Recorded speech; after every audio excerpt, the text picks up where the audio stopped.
पारद की गतियां। आज का टॉपिक है पारद की गतियां। गतियां क्या है? जो पारद है यानी कि जब हम उसको विभिन्न प्रकार की क्रियाएं करते हैं, जैसे कि पारद का शोधन किया जाता है या फिर पारद के जो संस्कार आदि किए जाते हैं, तो उसमें जो उन सब प्रक्रियाओं को जो करने में जो पारद का लॉस होता है यानी कि जो पारद की हानि होती है, और उस हानि के क्या रास्ते हैं, क्या वे हैं, उन्हीं को ही हम पारद की गतियां कहते हैं। मतलब किन किन तरीकों से जो पारद है वो लॉस होता है, इसी को ही पारद की गतियां कहा गया है। रसतल समुच्चय कार्य के अनुसार जो पारद की गतियां हैं वो 5 बताई गई है। एक है जल गति, हंस गति, मल गति, धूम गति और जीव गति। पहला है इसमें जल गति। जल गति क्या है? यानी कि जब पारद को मर्दन, मूर्छन आदि संस्कार हम जब करते हैं, जब हम संस्कार पढ़ेंगे तब उसमें बताएंगे कौन कौन से संस्कार होते हैं। तो इसी तरीके से जब पारद का हम मर्दन, मूर्छन आदि संस्कार करते हैं और फिर उसको जैसे गर्म जल से धोना आदि प्रक्रिया किया जाता है, यानी कि प्रक्षालन करते हैं, तो प्रक्षालन करते समय यानी कि पारद को धोते समय जो पारद के जो बहुत ही सूक्ष्म पार्टिकल्स जो होते हैं वो जल के साथ बह करके निकल जाते हैं। और लेकिन हमें मतलब ऐसे पार्टिकल्स होते हैं कि जो आंखों से भी नहीं दिखाई देते, जिससे कि हमें भ्रमरस हमें ऐसा लगता है कि ऐसे ये पानी ही है। तो इस तरीके का जो लॉस होता है मरकरी का, इसी को ही हम जल गति कहते हैं। और इस तरीके से जो पारद का मान है उसमें कमी आ जाती है। यानी कि पारद के संस्कार करते समय जब पारद को धुलते हैं तो पानी के साथ जो पारद के कण निकल जाते हैं, इसी को ही पारद की जल गति कहते हैं। हंस गति। पारद को जब हम अन्य पदार्थों के साथ मर्दन करते हैं या फिर मरकरी को हम एक पात्र से दूसरे पात्र में जब डालते हैं, तो डालते समय क्या होता है कि पारद के जो कुछ सूक्ष्म पार्टिकल है वो उछल करके मतलब बाहर गिर जाते हैं।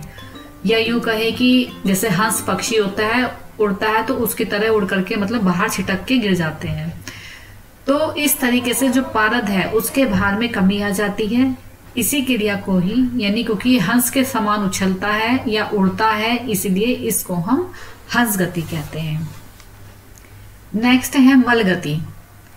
जब हम पारद से दोषों को दूर करते हैं, जैसे नाग वंगादि आदि पारद के जो दोष हैं उनको दूर करने के लिए जो पारद में हम पातन आदि क्रियाएं करते हैं, जैसे कि हमने पहले भी पढ़ा था, शोधन में पातन क्रिया की जाती है, तो उस समय मल के साथ कुछ पारद जो है वो निकल जाता है। मतलब जो दोष हैं, दोषों के साथ में भी कुछ पारद निकल जाता है। और फिर मर्दन आदि के पश्चात उष्ण जल, कांजी आदि के द्वारा प्रक्षालन करके मर्दन आदि के कल्क द्रव्यों से कृष्ण, धतूर आदि वर्णों का मतलब मल के साथ जो निकलेगा, जो दोषों के साथ निकल जाएगा, उसी को ही हम पारद की मल गति कहते हैं। तो इस तरीके से ये पारद की मल गति है। धूम गति। उत्थापन, पातन, गंधक, जालन आदि जो प्रक्रियाएं रहती हैं मरकरी की या फिर पारद की मूर्छना के समय क्या होता है कि मतलब ऐसी प्रक्रियाएं जिसमें कि धुएं के साथ में या फिर तीव्र अग्नि होने पर असावधानी से जब पारद वाष्प बन के उड़ जाता है, यानी कि धुएं के रूप में उड़ जाता है, तो पारद के वेट में कमी आ जाती है। तो धूम के रूप में निकलने के कारण ही पारद को इसकी धूम गति कहते हैं। मतलब ये अग्नि के संपर्क से ये क्रिया होती है। जीव गति। उपयुक्त जितनी भी ये जो चारों गतियां हैं, ये क्या होती है, जो हमने अभी तक ऊपर की गतियां पढ़ी हैं, ये हमें मतलब दिखाई देती हैं, प्रत्यक्ष होती हैं, दृश्य होती हैं। तो इनका हमें पता है कि भाई जल के साथ निकल गई, धुएं के साथ निकल गई, या इस तरीके से।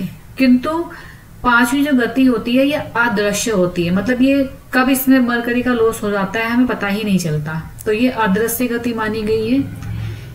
तो ऐसा कहा जाता है कि इस गति को मंत्र, ध्यान आदि से रोका जा सकता है। तो जिस तरीके से मतलब अदृश्य गति होती है तो नहीं देख पाते हैं, तो इसी गति को ही हम कैसे जीव गति के नाम से कहा गया है। और ना ही पारद की इस गति को मतलब रोका जा सकता है। तो ये इस तरीके से क्या है, पारद की जो 5 गतियां हैं, यानी कि जो पारद का लोस है वो 5 तरीके से होता है, तो यही इसकी गतियां हैं। तो ये है पारद की 5 गतियां। अगले टॉपिक नेक्स्ट वीडियो में मिलते हैं अगले टॉपिक के साथ। तब तक के लिए थैंक यू, धन्यवाद।